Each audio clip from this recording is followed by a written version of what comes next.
স্বাগত জানাচ্ছি খাতুনগঞ্জ থেকে মসজিদে। সাথে আছে আমি শামীম জাহিদি। আমাদের আজকে আলোচনার বিষয় বিমান বাংলাদেশের পরিস্থিতি নিয়ে। আর এ নিয়ে আলোচনা করতে আমাদের সাথে স্টুডিওতে আছেন বাংলাদেশ বিমানের সাবেক ক্যাপ্টেন নাসিমুল হক। তবে মূল আলোচনা যাওয়ার আগে দেখে নিই একটি প্রতিবেদন। এবছর প্রায় ৫৭,০০০ হজযাত্রী পরিবহন করতে গিয়ে চরম উড়োজাহাজ সংকটে পড়েছে বিমান বাংলাদেশ এয়ারলাইন্স, যে কারণে একের পর এক শিডিউল ফ্লাইট বাতিল করতে বাধ্য হয়েছে বিমান কর্তৃপক্ষ। ১৬ সেপ্টেম্বর থেকে শুরু হওয়া এই বিপর্যয়ের কারণে আর্থিক ক্ষতির পাশাপাশি বিমানের আন্তর্জাতিক সুনাম নষ্ট হয়েছে বহুগুণ। বিমানের স্মরণকালের এই ভয়াবহ শিডিউল বিপর্যয়ের কারণ খুঁজতে একটি বিশেষ তদন্ত কমিটি গঠন করা হয়েছে। আর দায়ী কর্মকর্তাদের বিরুদ্ধে শাস্তিমূলক ব্যবস্থা নেওয়ার কথা জানালেন বিমানের পরিচালনা পর্ষদের প্রধান।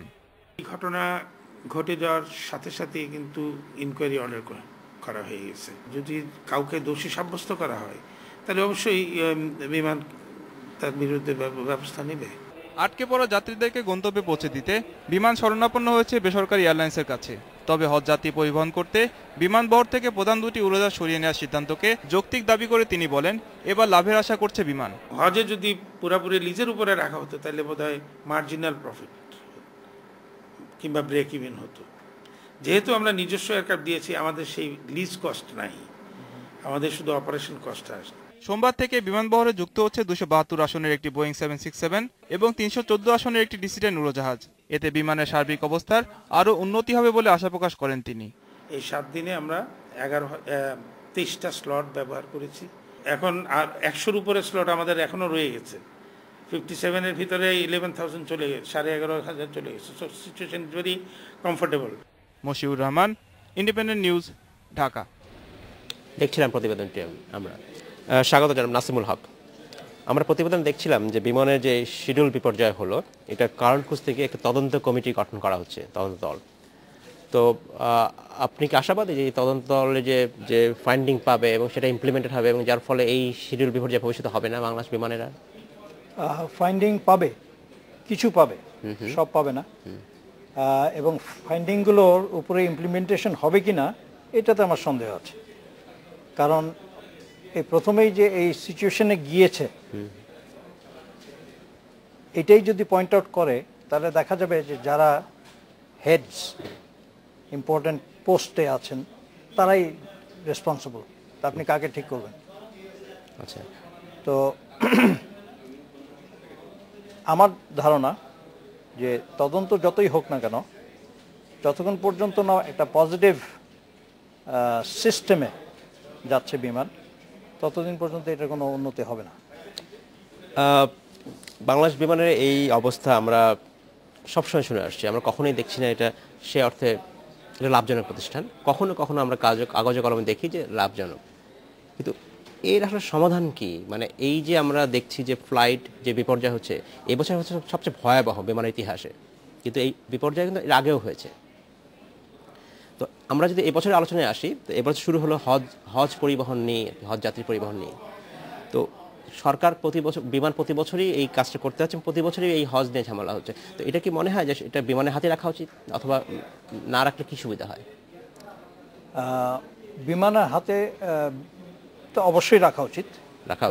যেহেতু বিমান এই হজ যাত্রীদের ক্যারি করবে, কাজে ওর নিজস্ব একটা প্ল্যানিং থাকবে, ওর নিজস্ব একটা করার প্রোগ্রাম থাকবে, একটা ইনফ্রাস্ট্রাকচার থাকবে। বাইরের থেকে যদি কন্ট্রোল করা হয় তাহলে তারা এই ইনফ্রাস্ট্রাকচারের ধারণা থাকবে না, কোনো প্ল্যানিং থাকবে না, ওরা খেয়াল খুশি মতন ডাইরেক্টিভস দিতে থাকবে। তাতে হবে কি, একটা clash between the dictators and the executors. Dictator dictate করবে, এক্সিকিউটরসরা এক্সিকিউট করতে পারবে না, তাহলে ওই একই প্রবলেম রয়ে যাবে। আমি বলতে চাচ্ছি যে আমরা প্রতি বছরই দেখি হজ যাত্রী পরিবহনের ক্ষেত্রে এটা নৈরাজ্য দেখা দেয়। সো তাহলে বুঝে নিতে পারি যে বাংলাদেশ বিমানের এই ক্ষমতাটা আসলে নাই। কেন দরকার করা? এটা প্রাইভেট অন্যান্য এয়ারলাইন্সকে দায়িত্ব দেওয়া যেতে পারে। আমাদের এখানে বিশেষ করে বাংলাদেশের যে সমস্যা সেটা হচ্ছে যে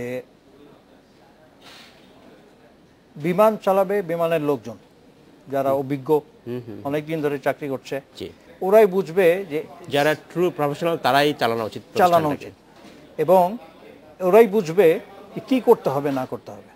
অবশ্যই। আমি যদি ওদেরকে ক্ষমতা না দিই আর আমি যদি ডিকটেট করতে থাকি বাইরে থেকে, তাহলে তো এখানে কাজ কোনোদিনই আগাবে না। এটা শুধু বিমানের ক্ষেত্রে না, সব ক্ষেত্রেই, সকল প্রতিষ্ঠানের ক্ষেত্রে। জি।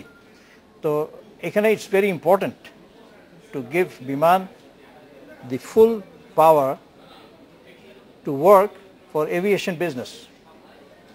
ওরা প্ল্যান করবে, ওদের কমিটি থাকবে, ওদের যেমন একটা সাধারণ কথা আছে, 2 heads are better than 1।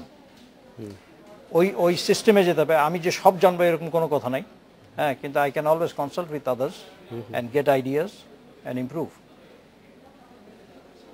বিমানের ক্ষেত্রে এটা অত্যাবশ্যক যে বিমানকে ফুল পাওয়ার দেওয়া হবে বা হোক, তাহলে এই বিমান নিজের পায়ে দাঁড়াতে পারবে।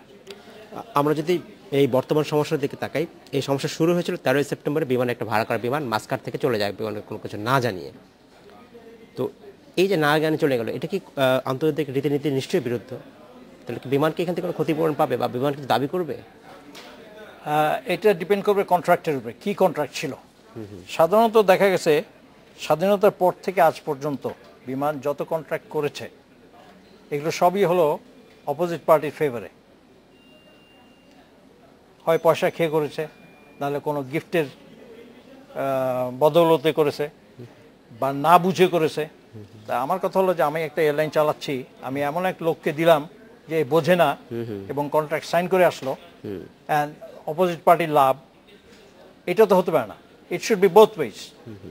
এখন এর সাথে কি কন্ট্রাক্ট ছিল, আমি যতদূর শুনেছি যে ওর একটা ডেট ছিল, লিজের একটা ডেট ছিল, এবং এই ডেট পর্যন্ত ওর পেমেন্ট অনেক ক্ষেত্রে হয় নাই। তো কাজেই ও যখন পয়সা পায়নি, ওর ডেট কন্ট্রাক্ট ডেট মোতাবেক ওর জাহাজ নিয়ে চলে গেছে, which is not the right thing. একটা সফিস্টিকেটেড বিজনেসে this is not the right way of doing things. হ্যাঁ, আপনি কথা বলেন, নেগোশিয়েট করেন যে ভাই আমার পয়সা দাও, নাহলে আমি জাহাজ নিয়ে যাবো বা কিছু। যেমন আমেরিকানসরা যেটা করেছে, আপনার 777 কিনেছে, 777-এর দুটোর পয়সা দেওয়ার কথা, বিমান দিতে পারছে না, আরও দুটো নিবে। তো আমেরিকানরা বুঝেছে যে এই দুটারই পয়সা দিতে পারছে না, তা আর বাকি দুইটার পয়সা দিবে কোত্থেকে? They are thinking to stop it. On top ওরা এটাও হুমকি দিয়েছে যে এইটার পয়সা যদি তুমি না দাও, তাহলে আমরা জাহাজ ফেরত নিয়ে যাব।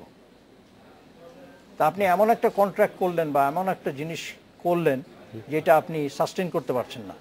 আপনার পকেটে পয়সা নেই, কিন্তু আপনি ওয়েস্টিনে খেতে চান। সেটাই। বাংলাদেশ বিমানকে লাভজনক করার জন্য যেটা 2007 সালে এটাকে পিএলসি করা হয়েছিল, পাবলিক লিমিটেড কোম্পানি করা হয়েছিল। 2007 থেকে এখন 2012 অলমোস্ট শেষ।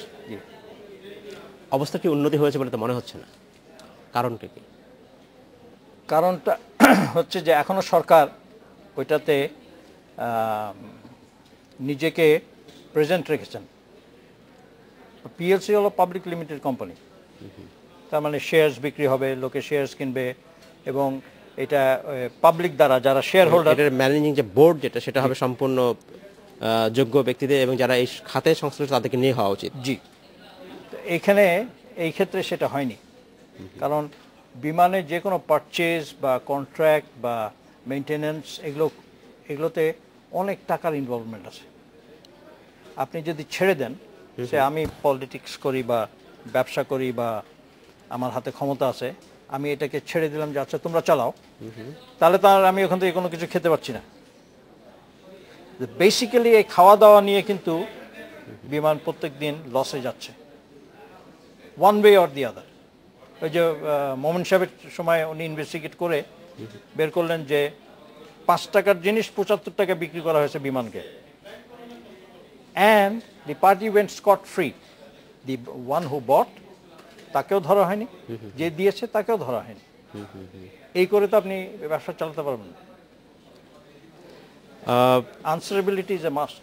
তাহলে বিমানের এই অবস্থা থেকে আসলে উত্তরণের উপায় কি করতে হওয়া উচিত? পুরো ম্যানেজমেন্ট কি, যারা প্রফেশনাল পেশাজীবী সত্যিকার, তাদেরকে দিয়ে করা উচিত?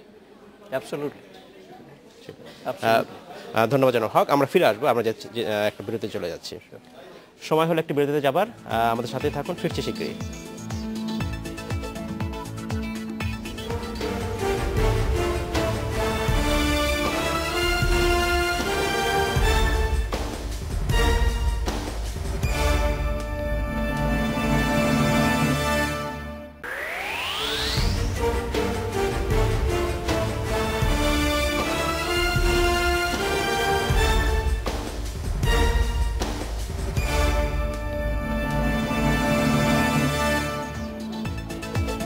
স্বাগত আরেকবার খাতুনগঞ্জ থেকে মহসিনে।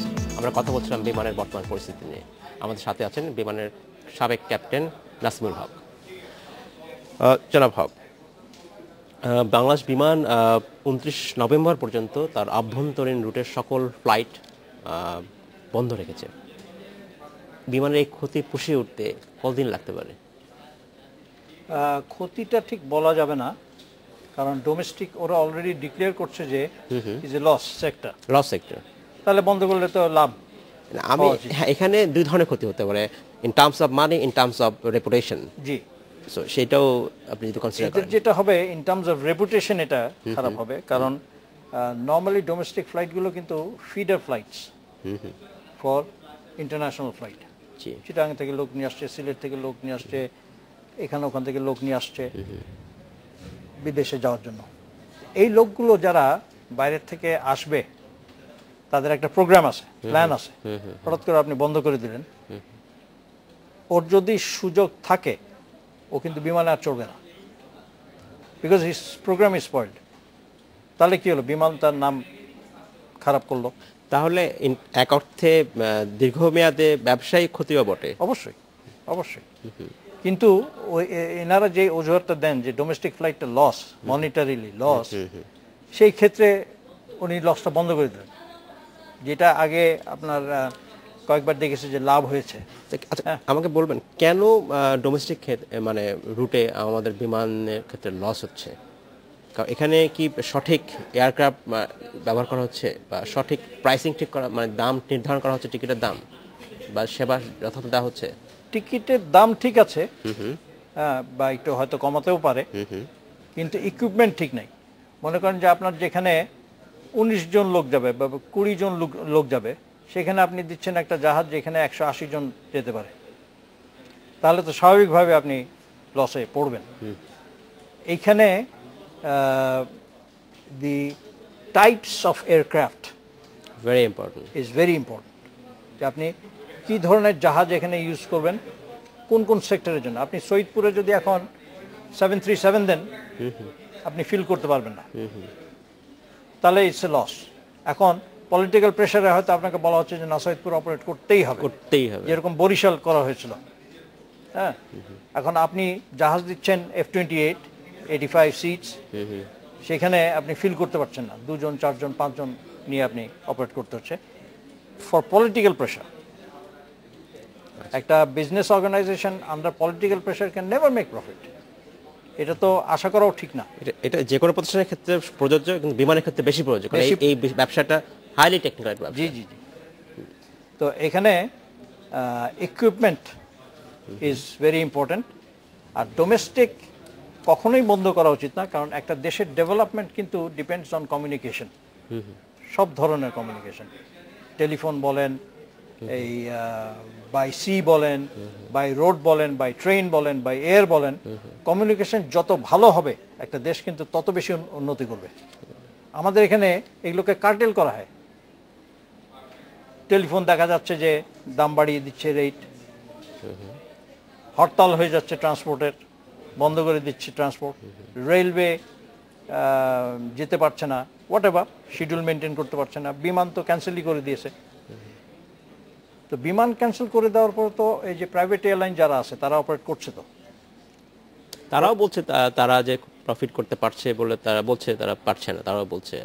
এবং তারা আমি ঠিক জানি না, তবে there is no reason why they should not, কারণ আপনার ইন্ডিয়াতে জেট এয়ারওয়েজ ডোমেস্টিক অপারেট করে যদি ওর ফ্লিট বাড়াতে পারে, হ্যাঁ, তাহলে আমাদের এখানে পারছে না কেন? তার মানে আপনার ইকুইপমেন্ট ঠিক নাই, সেটা হতে পারে আবার সেলসম্যানশিপ ঠিক নাই। ভারতের বাজার যে যত বড়, ডোমেস্টিক মার্কেট ক্ষেত্রে বাংলাদেশের বাজার অবশ্যই ছোট, অনেক ছোট।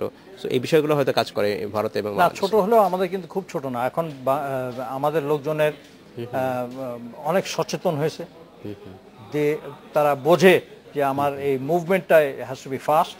আমি সকালে চিটাং গিয়ে বিকালে চলে আসবো সৈয়দপুর, হ্যাঁ, আমার জিনিসপত্র আমি বুকিং করে দিয়ে যা কিছু ফাস্ট, এভরিথিং ফাস্ট। তো এই জিনিসগুলো আমাদের এখানেও কিন্তু অনেক ইমপ্রুভ করেছে। লোকজন কিন্তু এখন অনেক সচেতন, অনেক ট্রাভেল করে। হ্যাঁ, আগে যেটা আমরা ভাবতাম যে আচ্ছা ও গ্রাম থেকে এসছে বা অজপাড়াগায় থাকে, ও প্লেনে চড়বে না, no no no, we are wrong. আমি একটা জিনিস আপনার দৃষ্টি আকর্ষণ করতে চাই, যেটা হচ্ছে আমাদের অধিকাংশ যেটা হয় যে আমাদের যারা বেসরকারি বিমান সংস্থা বা বিমানের কথাই বলছি, আমরা আজকে আলোচনা বিমান করছি বিমান নিয়ে, সো অ্যাডহক বেসিসে যে লিজ সিস্টেম আছে, সো বিমানের একটা ডিপেন্ডেন্সি আছে লিজ এয়ারক্রাফটের।